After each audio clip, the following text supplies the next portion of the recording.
प्राचीन भारत की धरती पर एक महान राजा भरत का जन्म हुआ, जो ऋषभदेव के पुत्र और 100 भाइयों में सबसे बड़े थे। भरत अपने पराक्रम, ज्ञान और धर्मपरायणता के लिए प्रसिद्ध थे। वह धर्म के मार्ग पर चलते हुए न्याय और प्रजा के कल्याण को सर्वोपरि मानते थे।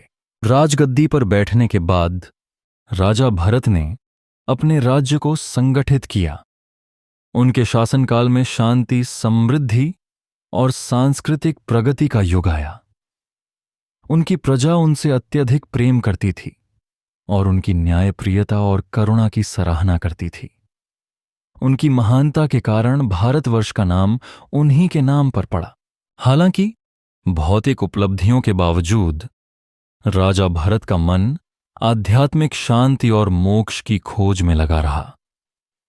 वर्षों तक राज्य संभालने के बाद उन्होंने अपना सिंहासन अपने उत्तराधिकारियों को सौंप दिया और वन में जाकर तपस्या का मार्ग चुना। वहां उन्होंने ध्यान और साधना के माध्यम से जीवन मृत्यु के चक्र से मुक्ति पाने का प्रयास किया। वन में तपस्या करते हुए भरत ने एक दिन एक घायल हिरण के बच्चे को बचाया। उन्होंने उसे पाला पोसा, लेकिन धीरे धीरे उस हिरण के प्रति उनका लगाव इतना बढ़ गया कि उनका ध्यान साधना से हट गया। जब उनका देहावसान हुआ तो उनके मन में उस हिरण के विचार थे और इस कारण वे अगले जन्म में हिरण के रूप में जन्मे। हिरण के रूप में भी भरत को अपने पिछले जीवन की स्मृतियां थीं।